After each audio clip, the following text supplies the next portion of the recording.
marco del acuerdo de colaboración entre el Heraldo de México y la Casa de la Universidad de California en México, Heraldo USA entrevistó al Dr. Kim Wilcox, rector de la Universidad de California en Riverside, sobre la colaboración binacional y los temas más relevantes de la coyuntura actual.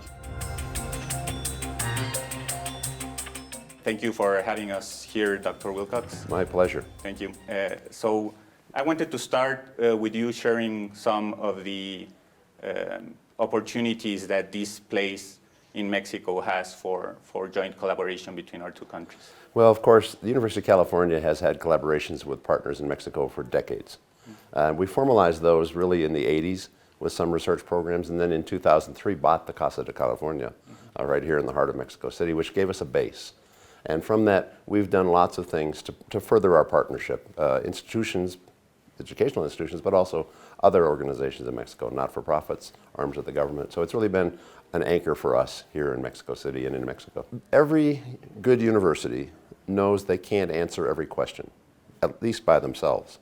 So we want very much to find partners to help us answer the tough questions of the day. And for the United States and for Mexico, many of those tough questions are shared. Environment, health, migration, transportation, those are issues that we have to deal with together because we have the very same problems and the very same challenges.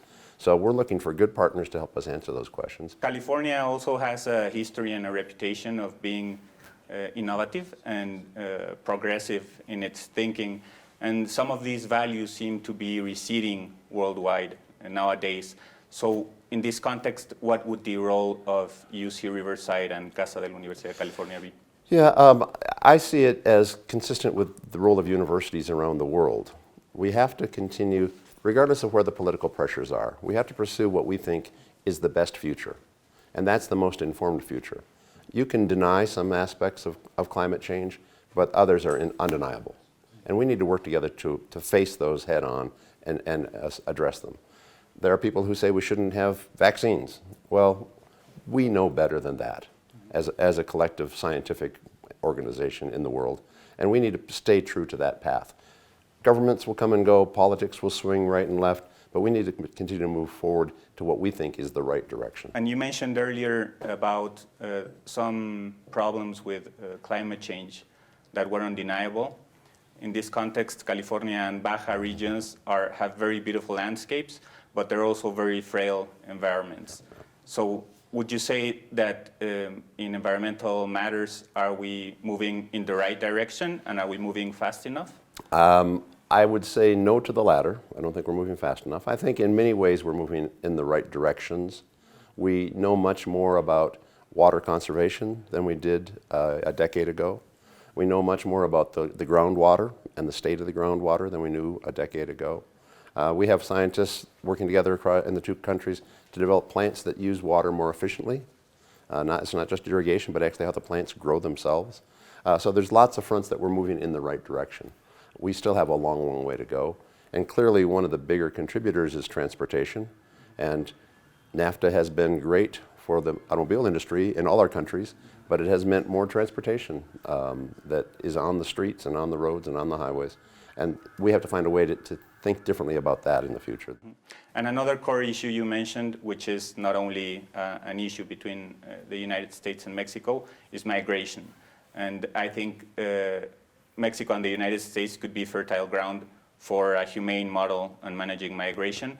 What actions should institutions and individuals take in the face of all this? In both our nations, our universities tend to be respected institutions. And that's an important aspect that we need to think about. So we here at the CASA, with partnership, particularly with UNAM, who is not very far away from us right here, have worked to bring groups of political leaders together and policymakers together to talk about migration, to talk about the border and the issues that assigned to the border and how we can work together in the future. It's not so much doing laboratory work as affecting the right dialogue between parties on both sides. And you also mentioned Riverside as being recognized in the United States as unique in terms of integration of migrant communities into our societies. High quality education is very, very important. So how can we avoid, for example, school desertion and increase Several things come to mind. One, of course, that is where we're fortunate to live in California. Our state is progressive in that regard, and undocumented individuals in California can get a driver's license. They can actually study for the bar and become a lawyer in California, things that aren't possible in other parts of the country. We've also done work. We have a scientist who has been working on education at the border. We have tens of thousands of students who live in one country and are citizens in the other, and vice versa, and they move back and forth. So they'll live 3 years in the United States and then 3 years in Mexico. Well, the educational systems are completely different, and they may not know the language in either direction when they move to the other country. The curriculum is disjointed.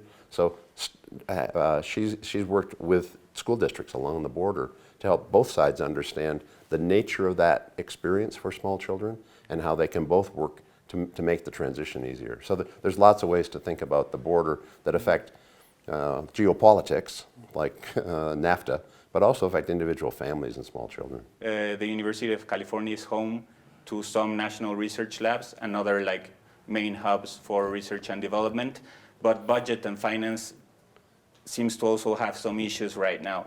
And Mexico hasn't catched up with research and development. So what would be the critical path for both of our nations to reach this point? Yeah, again, partnership is always key. We have, over the last few decades, we've been back and forth as nations.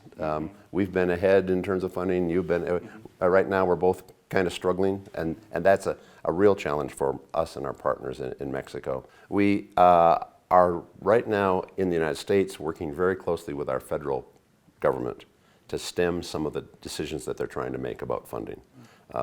I've been in DC twice in the last 2 weeks. Other partners here on this visit with me have also been in DC, trying to help the government understand what those changes mean. The world of research is one that you can't turn on and turn off. We have scientists who work on an important problem their entire career, 20, 30 years of individual study and research to find a solution to a problem. And you can't just stop that and be able to restart it. It's a huge lost investment of people and time and money. And even those who are more interested in money than research do understand, I hope, that lost investment is unwise. And the extent to which we can help each other through the tough times on other side of the border is really, I think, a great opportunity for us. What do you see could improve in the Baja region that could maybe foster and deepen this collaboration? Well, we have to be very proud of the relationship between Tijuana and San Diego. And that's the municipalities, but also the universities in those two cities. University of California, San Diego has been a great partner, I think, with Tijuana and with Baja. And so building on that piece and starting with transportation, starting with the border, starting with how do we move goods back and forth across the border in a safe but efficient way, all those things are good for the economy. And whether you're someone who wants more money spent on research or less money spent on research, a good economy helps.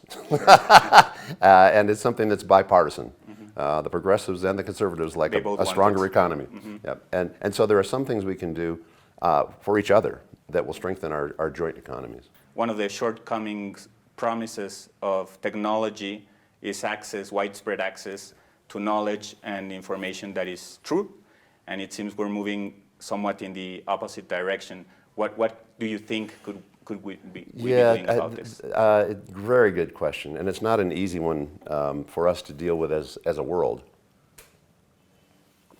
It is certainly the case that technology has expanded access in many ways. We could not have survived as educational organizations through the pandemic without technology. That's been a bridge that was crucial to us for grade school through universities. But at the same time, increasingly, the more advanced technology is limited to the very wealthy people. There are lots of universities in both our countries who simply don't have the resources to provide the opportunities for their students that other universities can. And those universities with the wealth, with the high-tech computers, with the fast machines, are using resources. They're using electricity, they're using water to cool the data centers that belong to everybody. And so I worry about, access is increasing, the gap is getting even larger and larger.